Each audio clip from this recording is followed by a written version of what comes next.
Hello and welcome to the Simulation Soccer League. I'm Jiggly. And I'm TVC. And we have a cup week actually this week, and we have the first leg of round one. The first game is, I believe you actually have what order which games are. I actually don't know. I just know what games are being played today. I thought you'd sent something in chat. But we do know it's only one of two possibilities, and there it is. It is Club Atlético Buenos Aires against Sydney City. The two new teams are facing off against each other in this first round. So what do you think about that?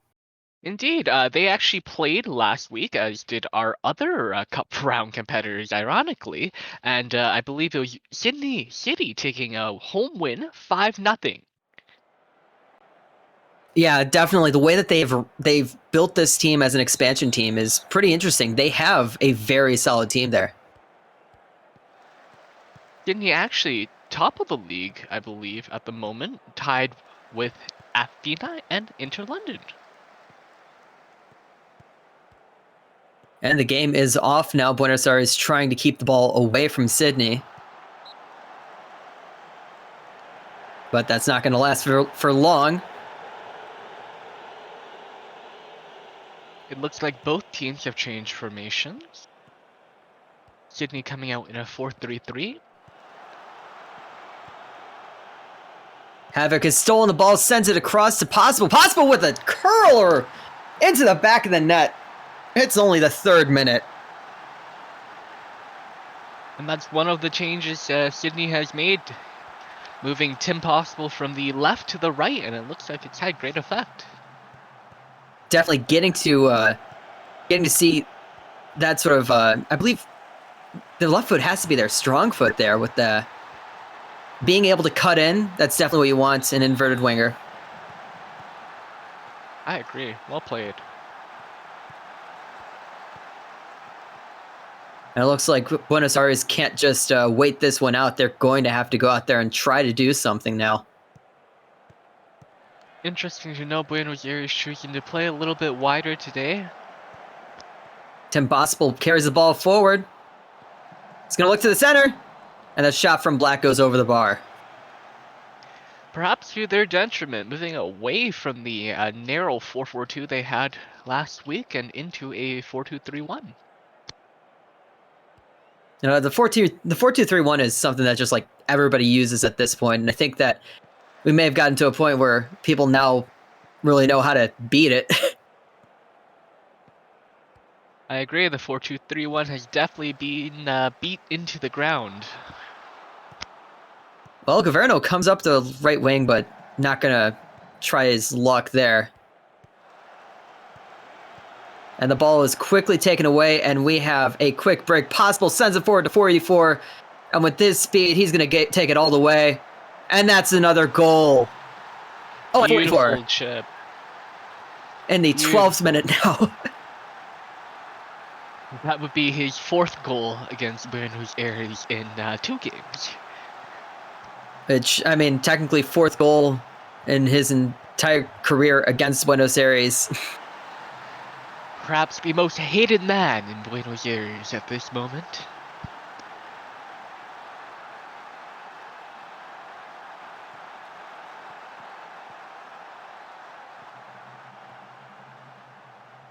It is still very early in this game, but when you give up goals like that, looking like that, as we've seen another takeaway by Sydney, you give up goals like that, it's hard to really see them even using the rest of this time. Unfortunately, Buenos Aires is known for giving up goals, having a -7 goal difference through 4 games. Shaka up the right wing.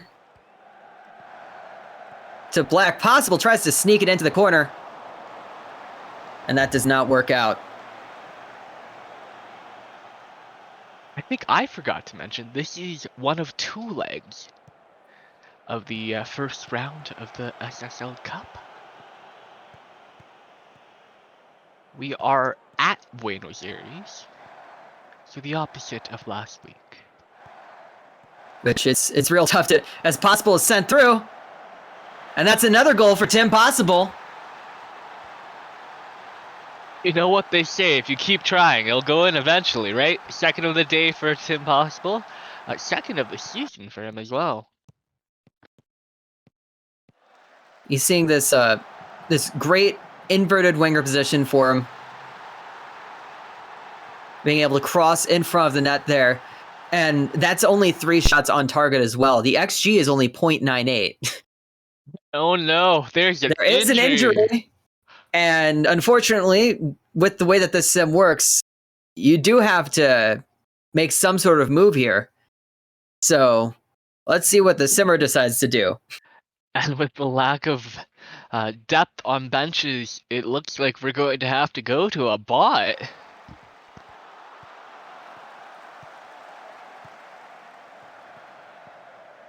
Well, there's the defense, and the defense hasn't had to work too much until right now. Taylor with a shot that just, well, I mean, he's offside anyway.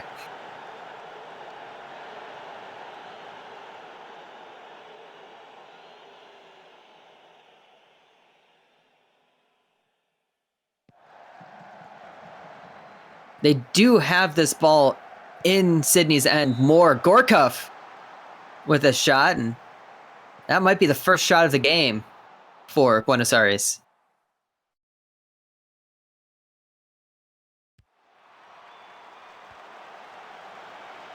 The corner kick doesn't really do anything, but the Turtle is going to try to catch up to it.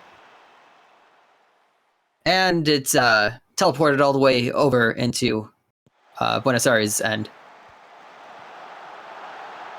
And the superior athlete remains superior, but maybe not. Maybe a bit too superior as he is offside. Finally a break for Buenos Aires.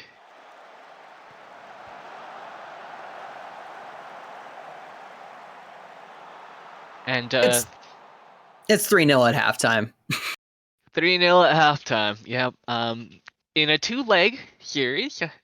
But as the visitors, Sydney City being up 3-0. Where away goals do count.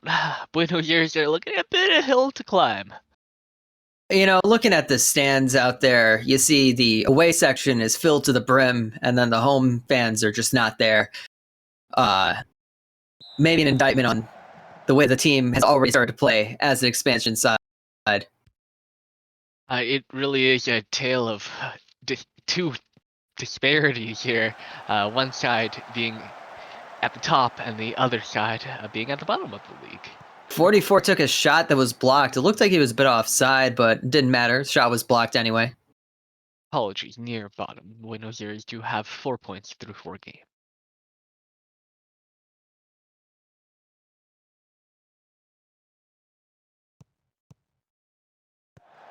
And it is dead silent in this stadium at the moment, I guess. 44 with a shot.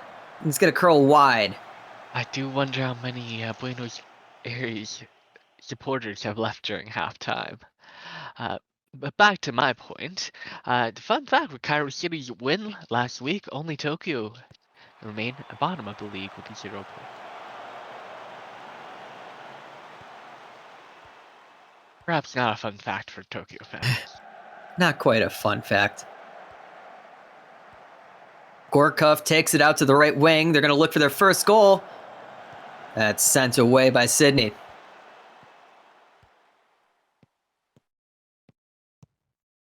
Buenos Aires does get the turnover in the middle of the pitch. Villa coming up the left side, sends it over to Governo. Governo is not at a good angle to take a shot, and he's going to try to send it back. Well, he does send it back. He sends it back out of the box.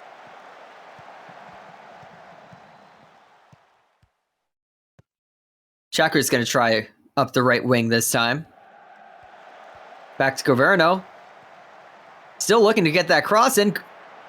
Gorkov knocks it down for Telly. It just bounces around, and it finally does land for Gorkov as they score their first goal of the game. And you know what? They have shown a whole lot more attacking intent since that injury. As good as that looked for Buenos Aires, I do have to say that looked awful for the Sydney defense. 3 men standing around the ball, just watching it go in the net. Perhaps the game is not over. Well, we are approaching the 75th minute. Plenty of time for Buenos Aires to find a second. And maybe even a third. Just a reminder that this is another two-legged round. So there is a second game to come. I would not like their chances in Sydney, though. Considering the last time they were there, they lost 5-0. They're going to need a bit of a underdog Cinderella. 44 breaks out a shot from outside the box. Sobota contains it.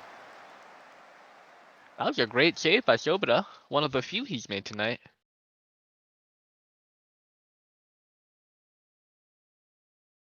Well, we're starting to approach something on XG that is going to show this game as being a fairly even, fairly deserved score. Although there has not been a goal from Sydney since the first 20-something minutes. No, in fact, I would even say that Sydney have looked the lesser of two teams in the second half.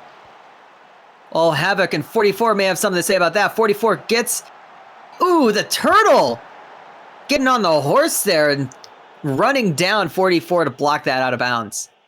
And that is Pasta the Turtle, former Inter London center back, taken by Buenos Aires third overall in the expansion draft.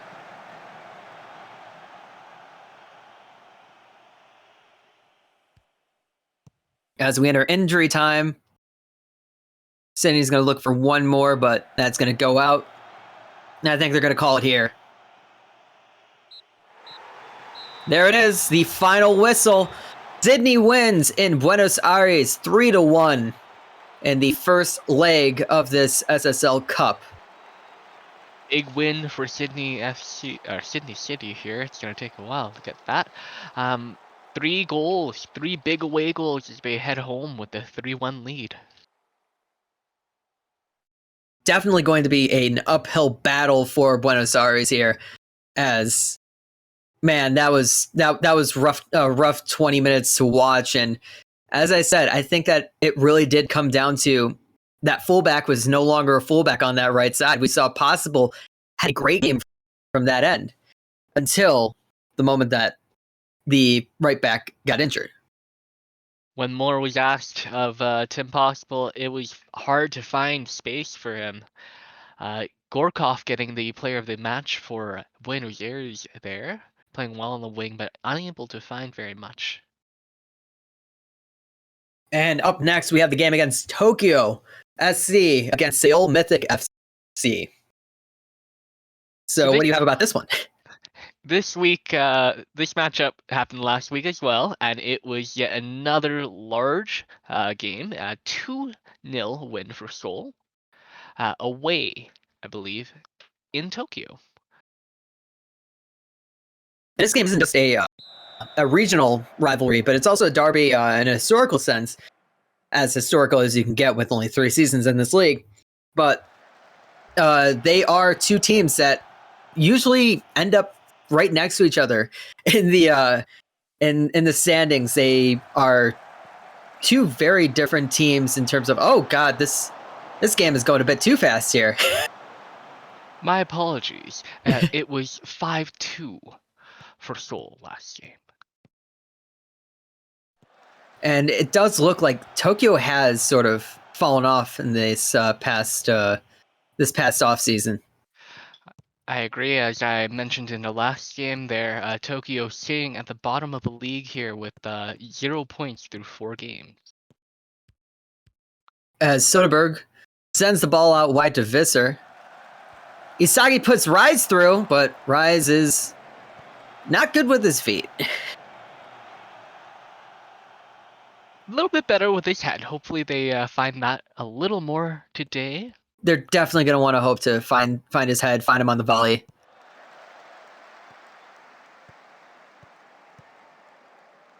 I believe it was the head of Rise that scored 1 goal last week for Tokyo, and the foot the other.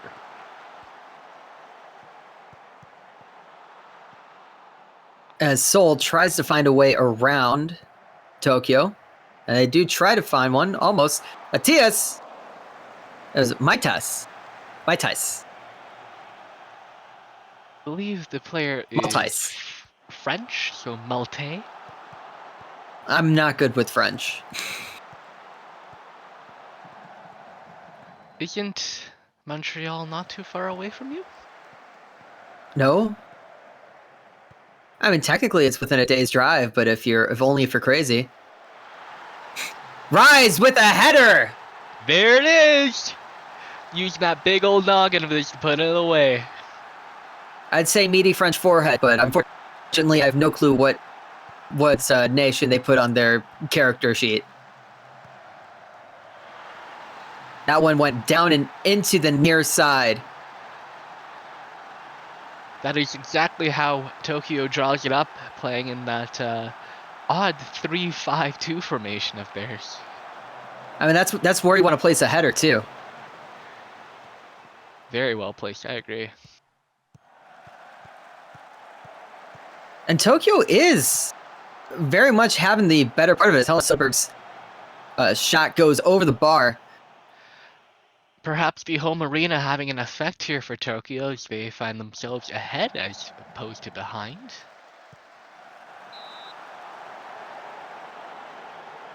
This time, Rise's header is going to go out wide, saved by Kong.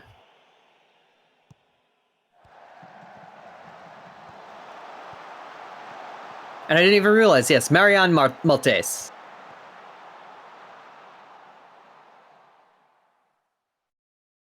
As I always say, I'm not good at things, so I have to remember specific players. Well, hopefully you are good at scoring today, as Seoul is going to be looking for a goal to come back into this game. I don't play for Seoul. Do you not? I don't. I thought you did. My player does, but I don't. Oh. I have no bias here. I'm here to watch soccer, and this was a great move here. A quick turnover. It's certainly quick, as the speed is very high on this game. Seoul very good at punishing those turnovers, playing in a 3-4-3, a little bit higher up in the pitch. Ooh! A curling shot from Noodle goes just over the bar there, but that was close. And Both if you look at sides. Oh, if you look at the player ratings right there, I mean, you can see that Tokyo defense is looking a whole lot better than the Seoul offense. and indeed, Seoul holding about 57% of the ball in possession. Tokyo really making the most of their chances today.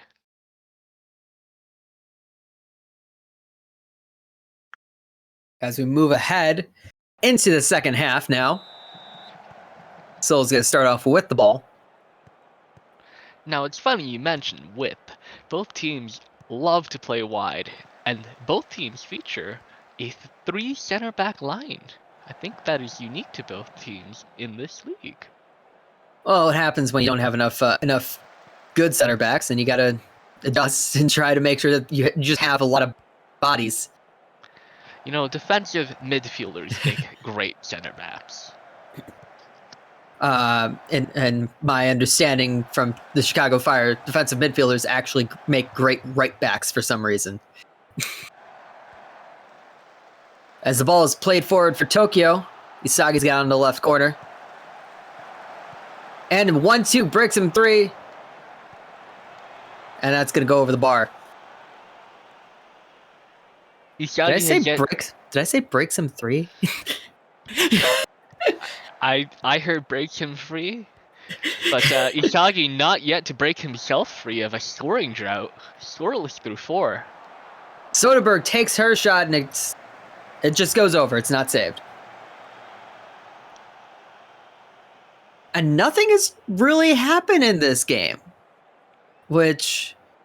Again, though, Tokyo having the better looking opportunities that we've seen. Seoul unable to find a shot on net through 70 minutes. We did see a thing just happen now as a Seoul player got a booking. So there's that. A little bit of and it looks like there might be I think that might be another booking on Nolte there. And there's another goal for Tokyo. What a shot! Namlet, forgive me. Forgive everything I've said about your foot. That was a beautiful shot. And that's the thing about Rise. You know, you can't just give him the ball all the way outside. You have to make sure that if you give him the ball and you want him to shoot, you just at maximum 2 touches, because they don't have the speed to carry on the way that they used to with 44. But if you give him a chance where he just has to stand there and shoot, he's going to get it. As Okocha tries to get something back out of this game. It is a 2-legged match, so a goal there would have really helped Seoul.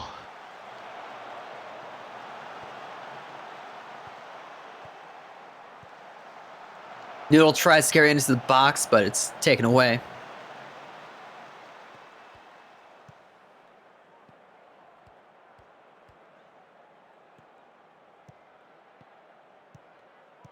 Now Tokyo is... Okay, go on. Just a reminder, we'll be headed to Seoul for the next leg of this match. I don't know if we have away goals. We do. Oh. Yep, yeah. Seoul definitely needs to get a goal here then.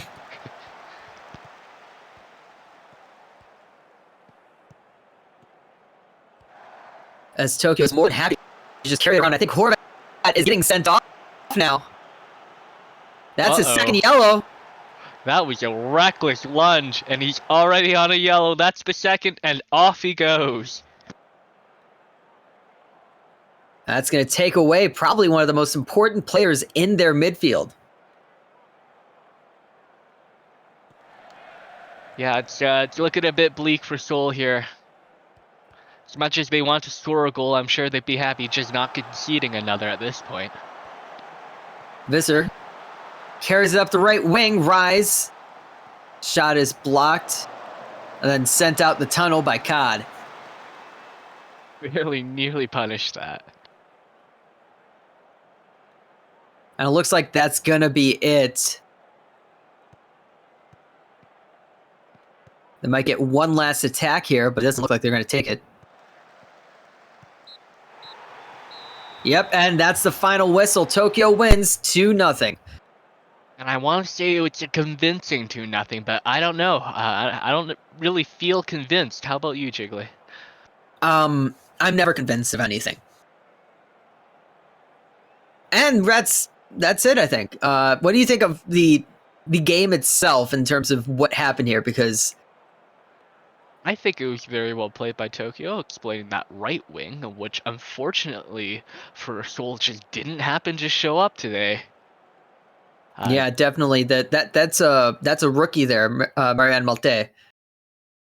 Yeah, rookies, they are known for not being the greatest positional players, and today we see Tokyo exploiting that to a T.